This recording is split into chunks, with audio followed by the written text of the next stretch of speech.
코로나 사태가 많은 우리의 삶에 어려움을 주고 있습니다.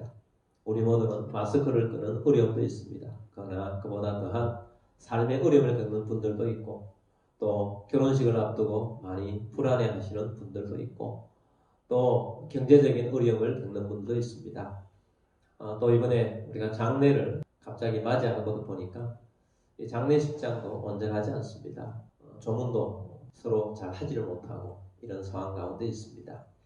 그래서 많은 분들이 참 어렵고 힘든 가운데 있습니다. 그런데 또한 우리가 이 사태 속에서 우리 기독교인으로서 또 여러분들이 참 마음이 많이 아픈 줄 압니다. 저도 속상하고 마음이 많이 불편합니다.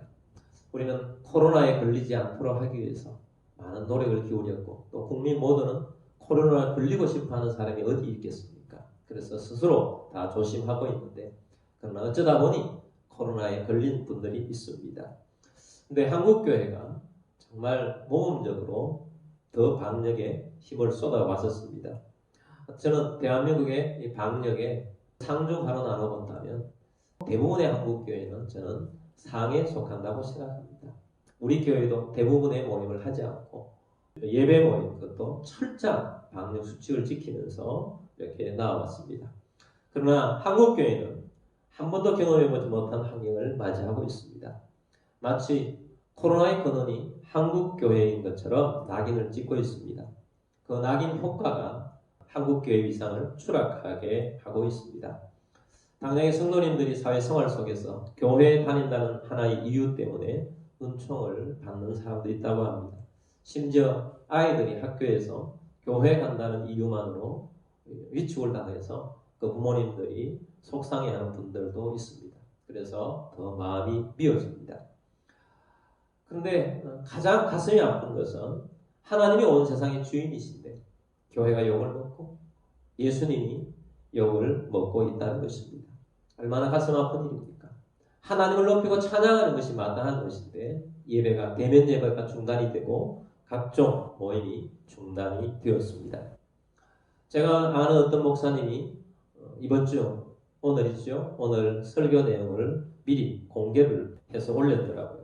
제목이 가서 그 여우에게 말하라, 이런 제목이었어요. 예수님이 그 당시에 분봉왕이었던 헤롯 안디바를 여우라고 하면서 한 말이 제목인 것입니다. 유대인들에게도 여우는 강교하고 교활함의 대표적인 짐승이었습니다.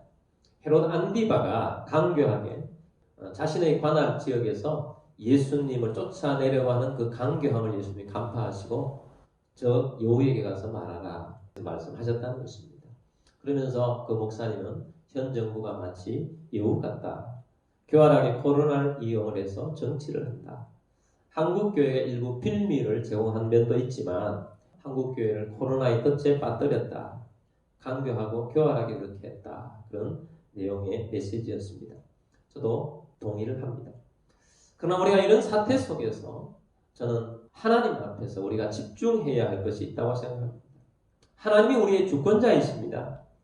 그리고 오늘도 하늘과 땅의 통치자이신 예수님이 계십니다. 오순절에 임하셨던 성령님도 와 계십니다. 이 땅에 많은 교회들이 있고 수많은 믿음의 성도들이 있습니다. 그런데 왜 이런 일이 일어났는가 하는 것입니다. 참새 한 마리도 하나님의 허락이 없으면 땅에 떨어지지 않는다고 했는데 왜 이런 일이 일어났는가? 이 왜 중차대한 일들이 우리에게 이렇게 일어났는가? 저는 지금 경험하면서 절실하게 깨닫게 된 것이 많이 있습니다. 그 중에 큰 것이 지도자 한 명이 얼마나 중요한가? 대통령 한 분이 얼마나 중요한가? 대통령 한 분밖에였는데 얼마나 사회가 변화가 일어나고 바뀌는가 하는 것을 깨닫는다는 것입니다. 최고 지도자 한 명이 우리의 삶을 송두리째 바꿀 수 있습니다. 최고 지도자 한 명이 우리의 삶의 뿌리조차 흔들 수 있습니다. 남의 나라 이야기들은 우리는 많이 들었습니다. 남의 나라 이야기는 머리로만 우리는 이해했습니다. 히틀러가 독일의 지도자가 되었을 때 독일만 고통받은 것이 아닙니다. 전 세계가 전쟁의 소용돌이 속에 빠졌고 또 그 가운데 유대인을 비롯해서 많은 사람들이 죽게 되었습니다. 그러나 그것은 과거의 이야기고 우리의 이야기가 아니었습니다. 한때 선진국처럼 잘 살았던 아르헨티나가 후안 페론이 대통령이 되고 나서 그 부인이 유명하죠. Don't cry for me, 아르헨티나라고 유명한 에비타. 그 남편 페론 대통령이 포퓰리즘으로 나라를 망치고 잘 살지 못하는 어려운 나라가 되고 말았습니다. 필리핀이라는 나라도 마르코스라는 대통령 때문에 그 이후의 나라가 지금까지도 본 궤도에 올라가지 못하는 그런 나라가 되고 있습니다. 이런 예는 수도 없이 많습니다. 멀리 갈 것도 없습니다. 북한만 봐도 알 수 있습니다. 북한은 김일성이라는 지도자 한 명, 그리고 그 자손들로 인해서 지금까지 저러고 있는 것입니다. 지도자는 매우 중요합니다. 우리가 이 지도자의 중요성을 알아야 합니다. 그럼 우리 그리스도인들은 이 지도자, 중요한 지도자를 위해서 무엇을 해야 하는가? 정오심을 가지고 분노해야 하는가? 손가락질 해야 하는가? 그런데 성경은 그렇게 가르치고 있지 않습니다. 우리 그리스도인들이 세상에서 제일 강력한 힘을 발휘할 수 있는 것으로 승부하라는 것입니다. 그것이 무엇입니까? 그것은 기도인 것입니다. 디모데전서 2장 1절 말씀 봅니다. 그러므로 내가 첫째로 권하노니 모든 사람을 위하여 간구와 기도와 도구와 감사를 하되. 첫째로 권한다. 이것이 정말 중요한 것이니까 내가 첫째로 너에게 권하는 것이 있다. 모든 사람을 위해서 할 일이 있으니 간구하라, 기도하라, 도구하라, 중보기도하라는 것입니다. 감사하라. 자, 이것은 성도가 마땅히 해야 할 본분입니다. 우리 성도들은 기도자다 하는 것을 놓치지 맙시다. 여러분은 기도자인 것입니다. 기도자라는 것은 기도를 하는 사람입니다. 기도하지 않는데 기도자라고 불릴 수 없는 것입니다. 여러분 기도하게 되기를 바랍니다. 근데 그 기도의 첫 번째 자리에 올라갈 대상이 누군가? 오늘 본문에서는 그 첫 번째 대상을 지목해주고 있습니다. 그 첫 번째 대상이 지도자가 대상이라는 것입니다. 2절 말씀 보겠습니다. 임금들과 높은 지위에 있는 모든 사람을 위하여 하라. 이는 우리가 모든 경건과 단정함으로 고요하고 평안한 생활을 하려 함이라. 우선순위에 가장 위쪽에 놓고 기도해야 할 대상자가 누군가? 임금들과 높은 지위에 있는 모든 사람을 위하여 하라. 임금들과 높은 지위에 있는 사람, 가장 권세자, 이런 사람들을 위해서 기도하라고 합니다. 왜 그 사람들을 위해서 기도하라고 하는가? 임금들과 높은 지위에 있는 사람들, 대부분의 정치 지도자들은 좋은 이미지를 갖고 있지 않습니다. 그 사람들을 위해서 우리가 왜 기도하라고 하는가? 그 이유가 바로 2절 하반절에 나옵니다. 이는 우리가 모든 경건과 단정함으로 고요하고 평안한 생활을 하려 함이라. 우리가 그들을 위해서 기도할 때 경건한 신앙생활을 할 수 있다는 것입니다. 우리가 그들을 위해서 기도할 때 우리가 고요하게 편안하게 신앙생활을 할 수 있다는 것입니다. 우리의 신앙생활에 고통이 따르지 않게 되려면 그들을 위해서 기도하라는 것입니다. 우리는 이 말씀을 들으면서 우리는 신앙생활을 편안하게 하는 이유를 이렇게 해석하는 경향이 있습니다. 우리가 지도자를 위해서 기도하면 그 지도자가 갑자기 선한 지도자가 되고 그래서 그들이 우리를 잘 봐준다는 생각입니다. 물론 그럴 수도 있을 것입니다. 그러나 그 다음 구절을 보면 전혀 그런 내용이 아닙니다. 3절 말씀 보겠습니다. 이것이 우리 구주 하나님 앞에 선하고 받으실 만한 것이니 우리가 대통령을 위해서 기도하고 국무총리를 위해서 기도하고 장관들을 위해서 기도하고 국회의원들을 위해서 기도하고 시장님을 위해서 기도하고 도지사를 위해서 기도하고 이 기도하는 것은 우리 구주 하나님 앞에 선하고 받으실 만한 것이다. 하나님이 그 기도를 받는데 하나님 마음에 합당한 기도라는 것입니다. 4절 말씀 봅니다. 하나님은 모든 사람이 구원을 받으며 진리를 아는 데에 이르기를 원하십니다. 핵심은 이 4절에 있어요. 하나님은 누구가 구원받으며 모든 사람이 뭐하며 구원받으며 그가 진리를 아는 데에 이르기를 원하신다는 것입니다. 하나님이 원하시는 것 모든 사람이 구원받는 것입니다. 하나님이 원하시는 것 모든 사람이 진리에 이르기를 원하시는 것입니다. 하나님이 우리가 지도자를 위해서 기도하는 것은 우리의 기도를 통하여서 지도자가 예수 그리스도를 믿게 되는 것입니다.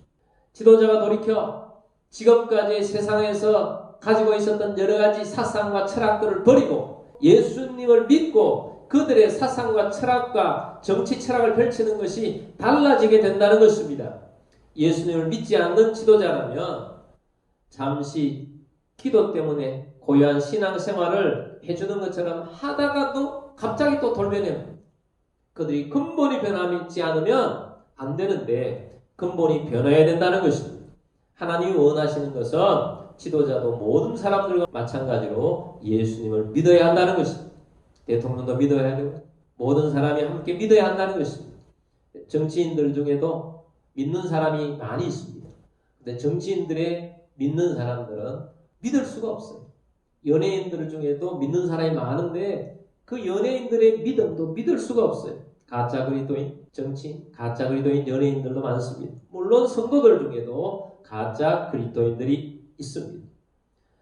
하나님께서 기도하여서 바꾸라 하는 것은 이 말씀은 가짜 그리스도인 정치인이 아니라 진정한 그리스도인이 되게 하라는 기도를 하라는 것입니다. 이 말씀의 뜻은 지도자가 예수를 믿어야 한다는 것을 강조하고 있는 것입니다. 지도자가 예수를 믿어야 합니다. 여러 가지 이유가 있습니다. 세 가지를 말씀하면 첫 번째는 지도자의 영향력이 대단하기 때문입니다. 대통령 한 사람이 나라의 운명을 바꾸고 방향성을 바꿉니다. 지도자가 나라의 방향성을 좌지우지합니다. 믿음이 없이 올라갔다가 믿음을 가지게 된다면 놀라운 일이 일어나게 될 것입니다. 지도자를 통한 하나님의 나라가 일어나게 될 것입니다. 두 번째 이유는 지도자가 우상의 말을 듣고 통치할 수 있기 때문에 우상의 말을 듣지 않도록 예수를 믿게 해야 된다는 것입니다. 하나님이 가장 싫어하는 것이 우상입니다.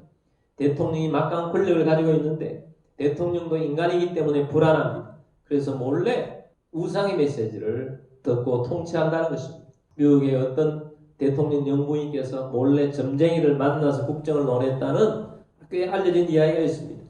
여러분 이렇게 대통령이 점쟁이를 만나서 국정을 논하고 하는 것은 어떤 우리가 생각하고 있는 대통령이 나쁜 행동보다 가장 나쁜 것이 바로 그러한 것입니다. 이번 정권은 천주교의 우호적인 정권입니다. 천주교는 우상 종교입니다. 대통령이 하나님을 경외하며 다윗 왕 때의 유대처럼 될 것입니다. 히스기야 왕 때의 유대처럼 될 것입니다. 또 세 번째는 지도자도 한 명의 불쌍한 영혼이기 때문입니다. 주님은 아무도 멸망하지 않기를 원하십니다. 한 명이라도 구원을 더 하기를 원하십니다. 지옥이 아니라 예수님의 구원을 받아서 주님 백성 되기를 원하시는 것입니다. 하나님께서 그들을 위해 기도하라고 하신 것은 하나님이 일하시겠다는 선포인 것입니다. 믿지 않는 지도자에게 우리가 기도함으로써 하나님을 경험하게 해주라는 말입니다. 기도하라는 말씀은 우리의 기도를 통해서 하나님이 일하실 것이라는 확실한 보증인 것입니다. 지난주에 제가 전한 메시지를 떠올려 보십시오. 위기의 한국교회가 살아날 길이 있습니다. 무엇이었습니까? 성령이 역사해야만 한다는 것이었습니다. 성령이 역사하시고 하면 세 가지를 갖추라고 했습니다. 첫 번째는 연합하라고 했습니다.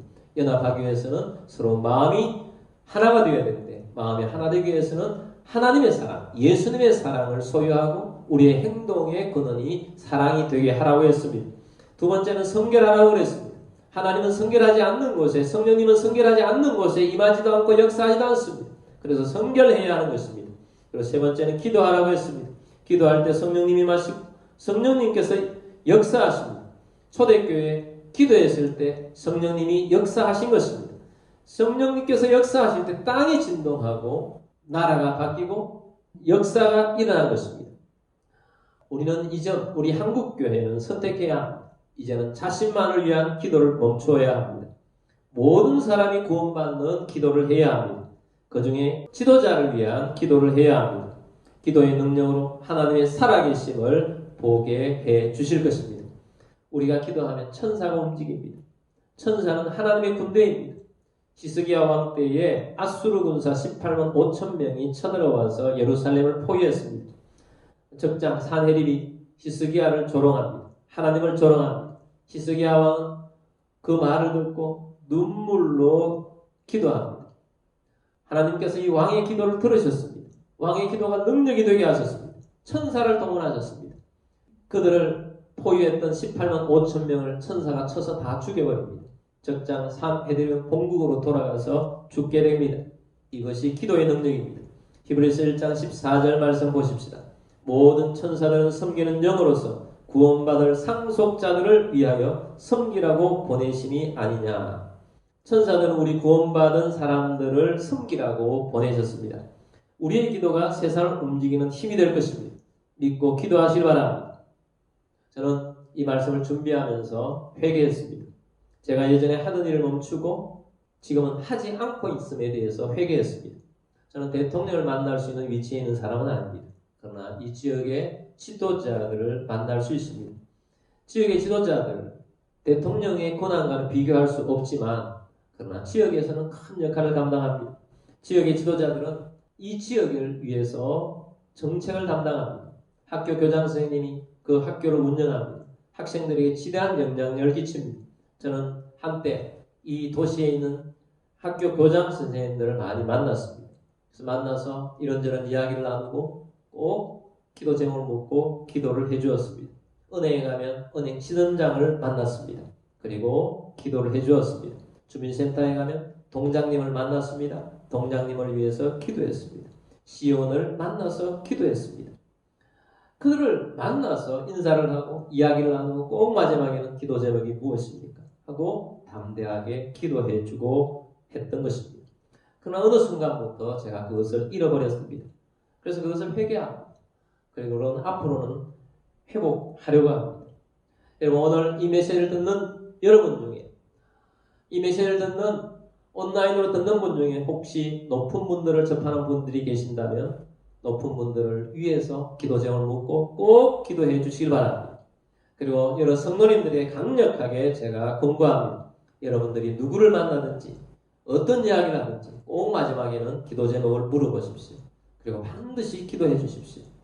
우리가 그렇게 기도하기 시작하면 하나님께서 우리를 통해서 하나님을 그 사람들이 경험하게 될 것입니다. 현대인들은 마음문을 열기가 쉽지 않습니다. 그런데 만국 사람들의 공통점이 하나 있습니다. 대부분의 사람들은 기도에 쉽게 마음문을 열립니다.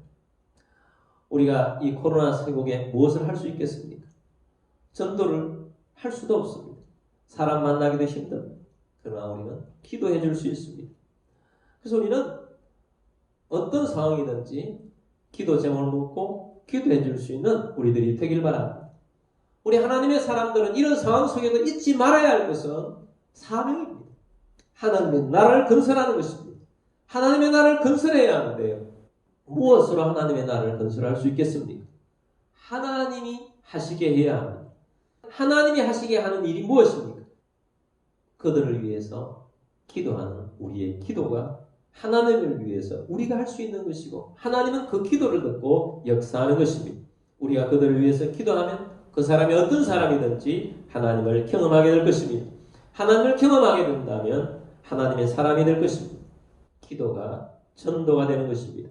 기도가 전도가 된다는 말은 하나님이 기적적으로 역사하시겠다는 것입니다.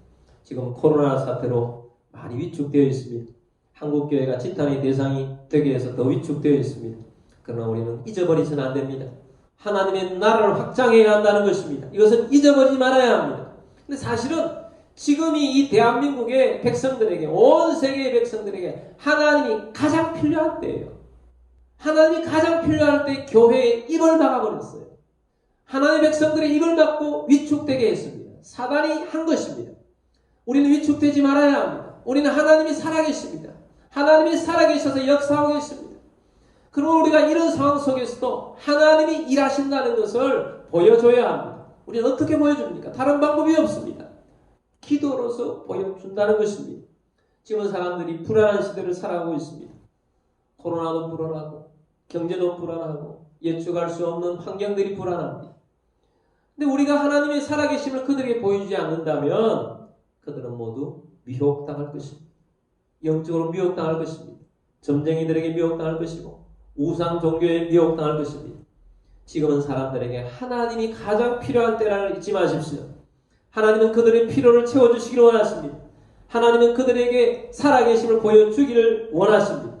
그래서 하나님은 그들에게 하나님이 살아계셔서 하나님이 역사하신다는 사실을 믿게 하기를 원하십니다. 그래서 사실은 오히려 지금이 기회라는 사실을 놓치지 않게 되길 바랍니다. 저는 우리 교회에 기도하는 전도대가 조직되었으면 좋겠습니다. 기도하는 전도대라는 것은 기도를 해주는 거지. 이 기도 전도대는 하나님의 군대가 될 것입니다. 그러면 우리가 누구를 만나든 이렇게 할 수 있을 것입니다. 제가 기도하고 있습니다. 그러나 나의 기도뿐만 아니라 우리 교회에는 기도대가 있습니다. 하나님의 군대가 있습니다. 하나님의 군대가 있어요. 당신을 위해서 기도하고 있으니 힘을 내십시오. 하나님 반드시 역사하실 것입니다.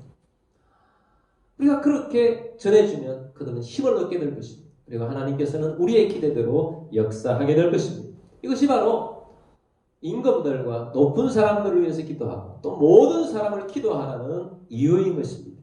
왜 우리가 모든 사람을 위해서 기도해야 하는가? 결국은 그들이 하나님의 사람이 되게 해야 하기 때문에 기도하라는 것입니다. 그러므로 여러분, 이런 상황 속에서 우리가 분노하지 말고 기도하십시다. 사랑의 마음을 품고 기도하십시다. 그래서 하나님의 나라를 이루어갈 수 있는 우리들이 되길 바랍니다. 오늘의 메시지는 매우 중요한 것입니다. 한국교회가 나아가야 할 길이고 우리 교회가 꼭 해야 할 길인 것입니다. 이 위기의 순간에, 이 어려운 순간에 우리가 이것을 하게 된다면 사도행전의 역사가 시작될 것입니다. 어려운 환경 속에서 사도행전의 성령이 나타나 하나님께서 역사하기 시작하사 도시를 변화시키고 유대를 변화시키고 세계 속에 뻗어나가는 복음이 이루어지게 된 것입니다. 그 모든 것들이 기도로서 시작되었다는 것을 잊지 맙시다. 가장 중요한 길입니다. 여러분, 기도를 놓치지 맙시다. 기도합시다. 임금들과 높은 지위에 있는 자들을 위해서 기도합시다. 그리고 여러분 주변에 꼭 기도 제목을 묻고 담대하게 기도를 선포해 주시길 바랍니다. 내가 기도하고 있다. 그러면 그 사람을 통해서 그 사람에게 하나님이 일하게 되실 것입니다. 여러분, 코로나로 인해서 또 다른 사람들의 시선에 의해서 여러 언론들에 의해서 여러분 위축되지 않게 되길 바랍니다. 우리는 잘하고 있는 것입니다. 열심히 하고 있는 것입니다. 우리 잘하고 있는데 위축될 필요가 뭐 있습니까? 여러분, 우리가 믿음으로 기도하고 하나님 말씀 붙잡고 기도하며 승리하시는 여러분들이 다 되시기를 주의 이름으로 축복합니다.